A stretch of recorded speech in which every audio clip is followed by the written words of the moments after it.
नमस्कार विद्यार्थी मित्रांनो, याआधी आपण मृदा या धड्यातील काही भागाचा अभ्यास केलेला आहे। यामध्ये मृदा निर्मितीसाठी आवश्यक असणारे वेगवेगळे घटक, मृदेची निर्मिती कशा प्रकारे होते किंवा मृदा निर्मितीसाठी कोणकोणते घटक आवश्यक असतात, त्यामध्ये मूळ खडक, प्रादेशिक हवामान, जैविक घटक आणि कालावधी या घटकांचा आपण अभ्यास केलेला आहे। त्यानंतर वनस्पती आणि मृदेचं महत्त्व कशा प्रकारे आहे हे आपण थोडक्यात बघितलेलं आहे।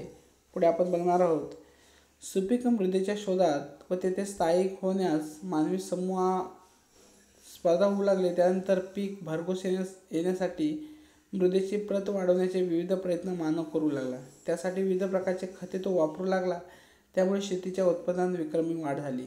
बघा, मागच्या आपण लेक्चरला बघितलं होतं की मानवाची जी हे आहे म्हणजे पूर्वीच्या काळापासून, प्राचीन काळापासून काय झालेलं आहे, नदीकाठी मानवाची मानवी संस्कृतीचा काय झालेला आहे, उदय झालेला आहे। आता सुपीक मृदेचा शोध लागल्यानंतर साहजिकच त्या ठिकाणी पाण्याची उपलब्धता आहे आणि सुपीक मृदा आहे, त्या सुपीक मृदेमध्ये चांगल्या प्रकारे पीक येतं। त्यामुळे मानवी समूहात काय झाले, स्पर्धा निर्माण होऊ लागली।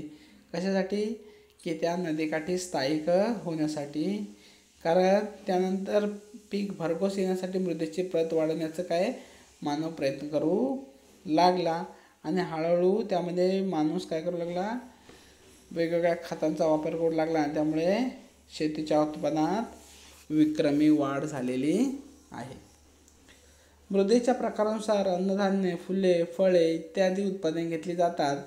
महाराष्ट्रातील दख्खन पठारावरील रेगूर मृदेत प्रामुख्याने ज्वारी, बाजरीसारखे धान्य पिकांचे उत्पादन घेतले होते, तर कोकण, केरळ, तामिळनाडू, कर्नाटक इत्यादी प्रदेशातील मृदेत तांदळाचं म्हणजे धान उत्पादन होते। मध्य प्रदेशातील पाण्याचा निचरा होणाऱ्या मृदेत बटाटा या पिकाचं उत्पादन होते। स्थानिक उत्पादनानुसार तेथील मानवाचा आहार निश्चित होतो। बघा, वेगवेगळ्या ठिकाणी वेगवेगळ्या ठिकाणच्या हवामानानुसार त्या ठिकाणी मृदेमध्ये वेगवेगळे प्रकार पडलेले असतात आणि त्यामुळे वेगवेगळ्या प्रकारानुसार प्रत्येक ठिकाणी अन्नधान्य, फुले, फळे इत्यादीचं उत्पादन घेतलं जातं। त्यामध्ये बघा, महाराष्ट्रातील दख्खन पठारावर जे रेगूर मृदा आहे त्यामध्ये ज्वारी आणि बाजरीसारखी धान्याची उत्पादन घेतलं जातं।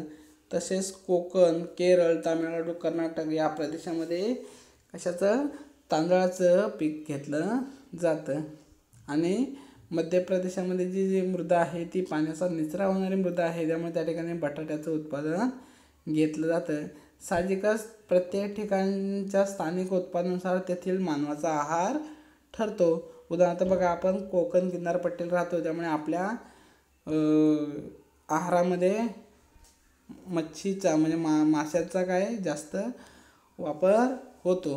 म्हणजे त्या ज्या ज्या ठिकाणी किंवा आपल्या याच्यामध्ये भात, तांदळाचा जास्त अन्नधान्य म्हणजे आहारामध्ये तांदळाचा जास्त वापर होतो, कारण आपल्याकडे धान, तांदळाचे उत्पादन घेतले जाते। म्हणजे स्थानिक उत्पादनानुसार तेथील मानवाचा आहार निश्चित होतो। ज्या प्रदेशात शेतीयोग्य मृदा नाही त्यांना आजूबाजूच्या प्रदेशातून धान्य आयात करून त्याची गरज भागवावी लागते। उदाहरणार्थ सौदी अरेबिया, कतार, ओमान इत्यादी देश त्यांच्या गरजा चीन, भारत, अमेरिका या देशातून माल आयात करून भागवतात।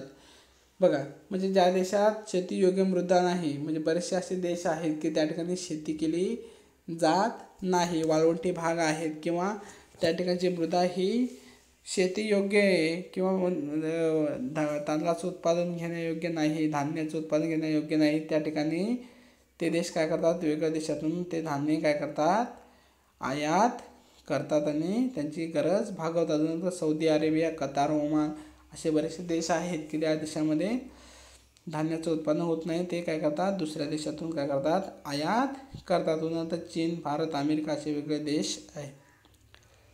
ज्या प्रदेशात सुपीक मृदा असते त्या प्रदेशात अन्नधान्याची स्वयंपूर्णता दिसते, त्यामुळेच अशा प्रदेशात लोकवस्ती केंद्रित झालेली आढळते। अशा प्रदेशात शेती उत्पादनावर अधिक उद्योगधंदे विकसित होतात।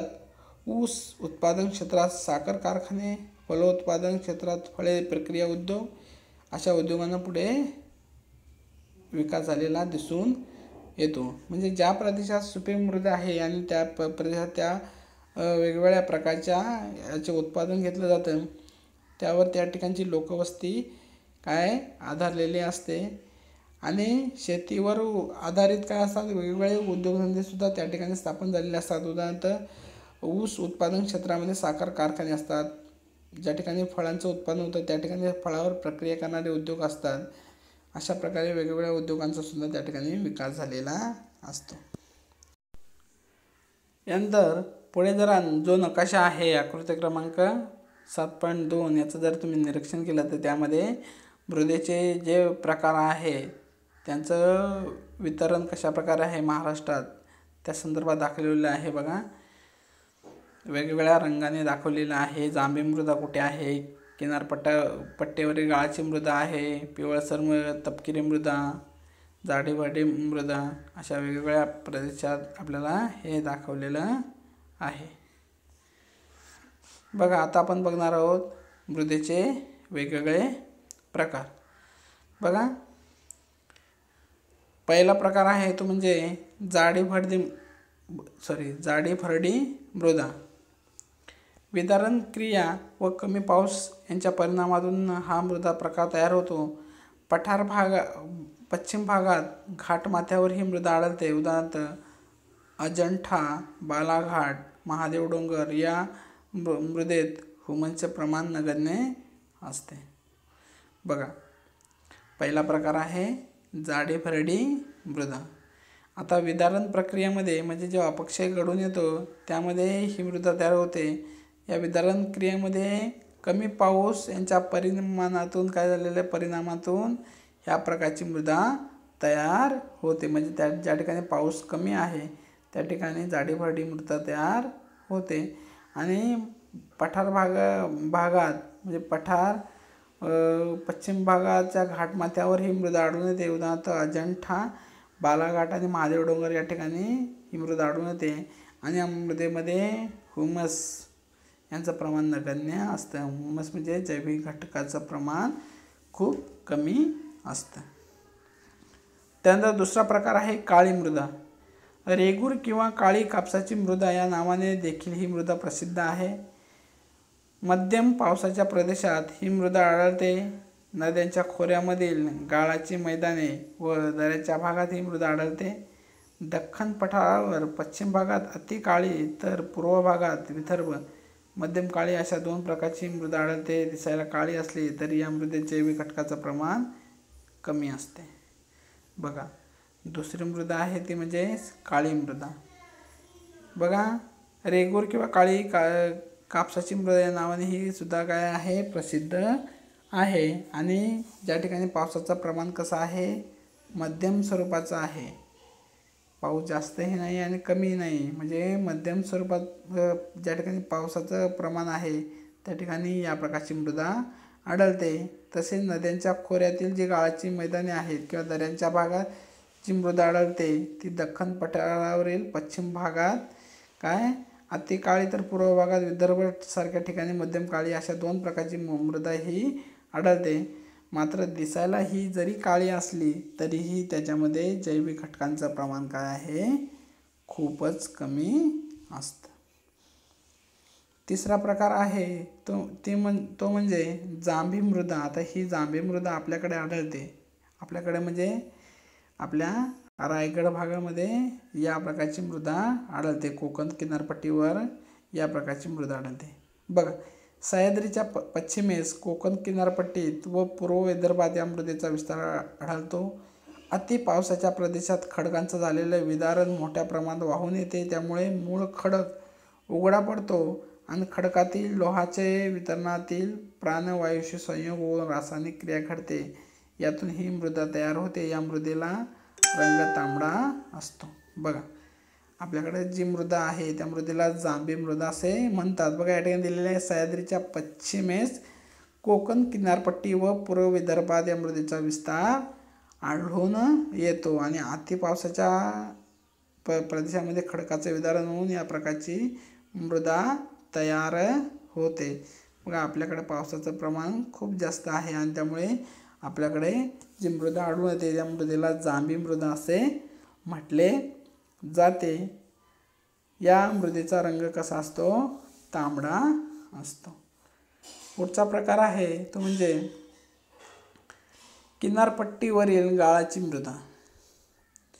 कोकणातील बहुतांश नद्या लांबीला कमी परंतु अतिवेगाने वाहतात. त्यामुळे त्यांनी वाहून आणलेला गाळ नदीच्या मुखाशी साचतो. पश्चिम किनाऱ्यावर नद्यांच्या मुखाशी मृदा निर्माण झाली आहे. उदाहरणार्थ धरमतर, पनवेल इत्यादी परिसर. बघा किनारपट्टीवरील गाळाची मृदा. बघा आपण आपल्या कोकणाचा विचार केला किंवा आपण ज्या ठिकाणी राहतो त्या ठिकाणचा विचार केला तर आपल्याकडे बऱ्याचशा नद्या ह्या हंगामी आहेत, फक्त पावसाळी त्या वाहतात. तसेच आपल्याकडचा भाग आहे हा उताराचा आहे. त्यामुळे आपल्याकडच्या नद्यासुद्धा कमी लांबीच्या आहेत. त्यामुळे उताराचा असल्यामुळे या ठिकाणच्या नद्या अतिवेगाने वाहतात. त्यामुळे पावसाळ्यामध्ये या नद्यांनी वाहून आणलेला जो गाळ आहे तो नदीच्या मुखाशी साचतो. मुखाशी म्हणजे ज्या ठिकाणी नदी काय होते समुद्राला जाऊन मिळते अशा ठिकाणी काय होते त्या नदीच्या मुखाशी काय होतो ही मृदा जाऊन साचते आणि त्या ठिकाणी वेगवेगळे प्रदेश म्हणजे वेगवेगळ्या त्या गाळाची मृदा तयार होते. उदाहरणार्थ धरमतर आणि पनवेल इत्यादी परिसर यामध्ये येतो. त्यानंतर पुढचा प्रकार आहे तो म्हणजे पिवळसर तपकिरी मृदा. अतिरिक्त पावसाच्या प्रदेशात ही मृदा आढळते. ही मृदा फारशी सुपीक नसते. त्यामुळे शेतीसाठी या मृदेचा उपयोग कमी होतो. चंद्रपूर, भंडाऱ्याचा पूर्व भाग व सह्याद्री पर्वतीय भागात ही मृदा प्रामुख्याने आढळते. मृदा प्रकार व त्याचे वितरण पाहता हे लक्षात येते की राज्यातील हवामान, मूळ खडक कालावधी यांचा प्रभाव मृदा निर्मितीवर होताना दिसतो. बघा पुढचा प्रकार आहे पिवळसर तपकिरी मृदा. म्हणजे अतिरिक्त पावसाच्या प्रदेशात ह्या प्रकारची मृदा आढळते. ही मृदा फारशी काय नसते सुपीक नसते. त्यामुळे शेतीसाठी या मृदेचा उपयोग कमी प्रमाणात केला जातो. आणि ही मृदा कुठे आढळते? चंद्रपूर, भंडाऱ्याचा जो पूर्व भाग आहे आणि सह्याद्री पर्वतीय भागात ही मृदा आढळते. अशा प्रकारे हे मृदेचे प्रकार आहेत. आणि सर्व प्रकार लक्षात घेतात आपल्या लक्षात येतं की महाराष्ट्र राज्यातील जे हवामान आणि मूळ खडक किंवा वेगवेगळ्या याच्यामुळे काय झालेलं आहे प्रत्येक ठिकाणची वेगवेगळी मृदा आपल्याला आढळून येते. यानंतर राहिलेला पुढचा भाग आहे तो आपण पुढच्या लेक्चरला बघणार आहोत.